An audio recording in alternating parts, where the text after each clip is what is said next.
Mongoose again, and as ever it's time for another retro game bargain hunt. Now you've seen the footage and I did quite well. I went to God knows how many different charity shops, but I had fun and I got some deals, so that's the most important thing. So let's see what I got. Right, first off, lots of PS2 titles. You know, I bump into them all the time, but I think I got some really premium PS2 titles, some really good games that I've been looking for, and the most important thing is I paid next to nought for them. So yeah, this first one is Hyper Street Fighter 2.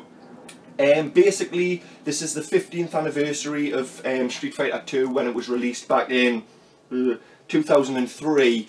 And yeah, basically it just includes all the fighters, all the combos of all the different kind of variations of Street Fighter 2, like, you know, Warrior Within, Champion Edition, Turbo and all that malarkey. I think they all kind of had like different move sets, and obviously certain versions had different characters, and this just gives you all of them. And it also includes like the anime movie from 1994 as well. So chuffed to bits to get this. £3, it's hardly a bargain, probably what it's worth, but if I see anything Street Fighter or Capcom and it's £3, I'm picking it up.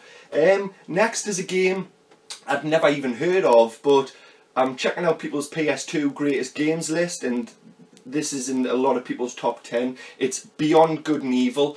Now, I don't know much about the game, and basically, from what I can gather is, yeah, some kind of reporter trying to reveal the truth about, you know, conspiracies that are going on, like, in the universe. And it just looks like really colourful and stuff, and like I say, I don't know much about it, but what I've heard about it, I've heard it's really worth playing, with like a really in-depth story, and yeah, just mind-blowing visuals and stuff. So something I'd never heard of for PS2 that's supposed to be really, really good. So I seen this for £2 at CEX when I seen Hyper Street Fighter 2, and I thought, yeah, I'm getting that as well. So that's Beyond Good and Evil, and if you guys know anything more about the game than I do, which isn't hard really, just let us know in the comments section, because I'm looking forward to playing this, but just finding the bloody time. Right, next, you've seen I got a really good score at one of the charity shops, St Oswald's Hospice, I think it was.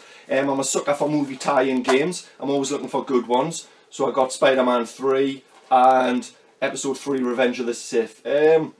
Probably the best of the prequel Star Wars movies. That's not saying much. But I don't know what the game's going to be like, but if it's a Star Wars game, chances are I'm going to pick it up, especially when it's £1 like this was. So yeah, Revenge of the Sith, and Spider-Man 3. I know this isn't as good as the Spider-Man 2 game based on the Spider-Man 2 movie, but yeah, I'm sure it's still going to be quite fun, and you know, for £1 I was definitely going to pick it up. I'm a sucker for movie tie-in games, and like trying to find good ones. The next one you've seen in the video, like in the footage, I basically nearly soiled myself when I seen it. I can't believe I didn't see it straight away, but this is Shadow of the Colossus on PS2. It's in its like limited edition case, and inside the case, you know, obviously you get the manual, but it's got all of the like all the postcards that originally came with it and stuff. So it's all there, it's all complete, and it's all absolutely immaculate. And yeah, £1. I'm not sure exactly how much this game goes for, say even if it goes for a tenner, I've saved myself some money. I've seen it selling online for about £8-9, so that's alright, and it's just an absolute classic. I mean, anyone who's played Ico, I actually didn't play this originally on PS2, I played the HD remastering that they did on PS3, so to get this I was just absolutely chuffed to bits, and this is like one of the best games on PS2, and that I picked up for next to now. Also, I asked when I was in the shop if they had any games, any old games, and I even mentioned cartridge-based games, and the wifey behind was like, oh no, if anything like that comes up, you know, we'll sell it on eBay. And I thought, oh wait, I said to her, you know, you've got to make as much money for the charity as you can. She went, that's what it's all about. And when I walked out, I thought, wait, I'm glad you didn't check Shadow of the Colossus online, because I wouldn't have picked that up for £1. So, really good score. Right there, next, I went into town and I hit more charity shops. To be honest, I think I've probably done somewhere between 15 and 20 charity shops, like just in this one video. Obviously it's hit or miss, you know, you can see with the amount of stuff I've got, but hey, I've done alright. Anyway, more PS2 titles, this time from Cash Converters. Ridge Racer 5. I love the Ridge Racer games. I've pretty much got them all for PS1, and I think, yeah, my PS1 and PS2 Ridge Racer games are complete now. I've got them all, and they're just like really fun arcade style racers, you know. Everyone knows the Ridge Racer games, and yeah, they're just really fun games. I love my Gran Turismo, but this is like more arcadey, so you know, if you just want to stick something in and just have a beast around the track and just have a bit of you know, high octane fun, Ridge Racer's the way to go for racing games. That was £1.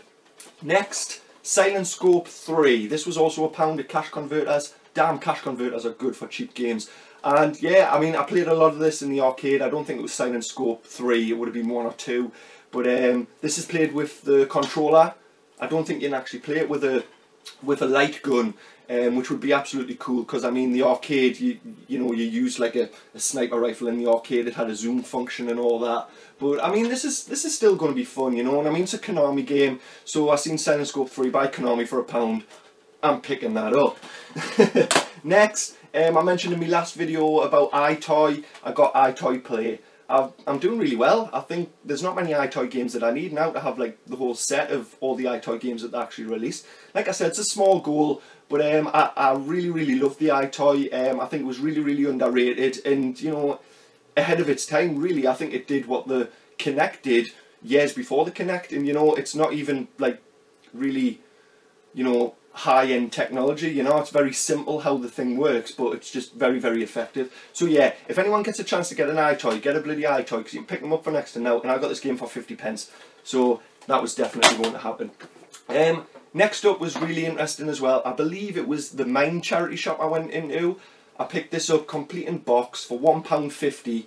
It's Real World Golf. Basically, it's a game. It's like a motion sensing kind of tracker device with the game inside, and basically what you do is you practice your golf swing.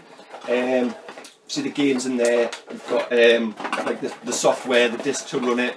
There's like a little golf club that you swing as well, you know, and basically it mimics your actions on the screen.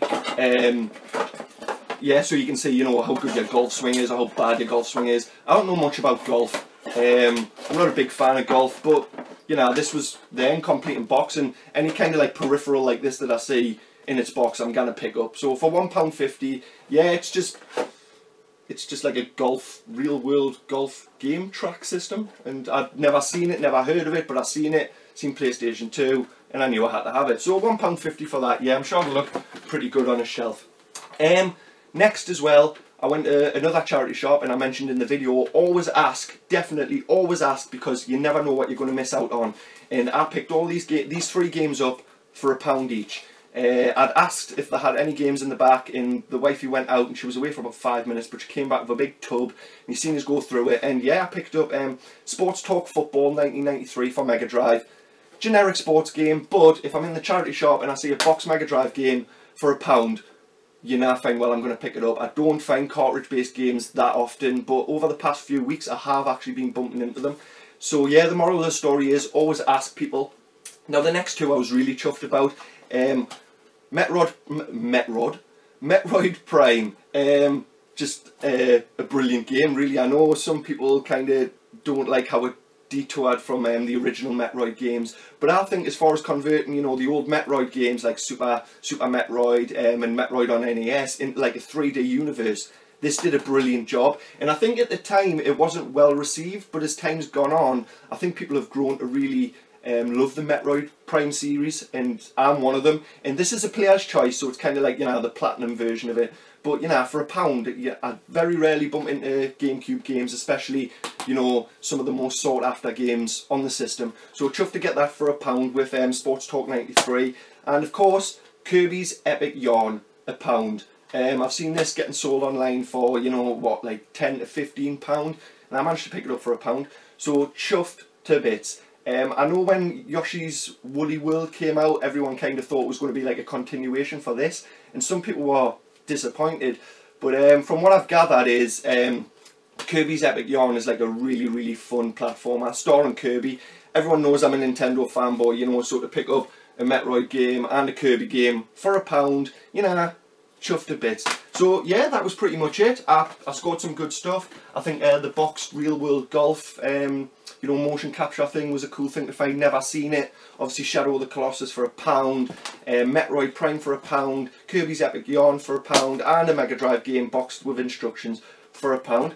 Happy days. That's about it. So yeah, I'll leave you like I always do and just say thank you very much for watching, people, and you know, if you've enjoyed what you've seen, you know, please hit that like button and obviously subscribe if you've enjoyed it in particular, and of course please leave us your comments, people. I love your feedback, and it just gives us this amazing opportunity, you know, to talk to you guys and find out your guys' opinions on the games that I'm picking up, or you know, how I'm doing picking up these games. So yeah, thanks very much for watching, people, and hopefully I'll catch you next time. Bye.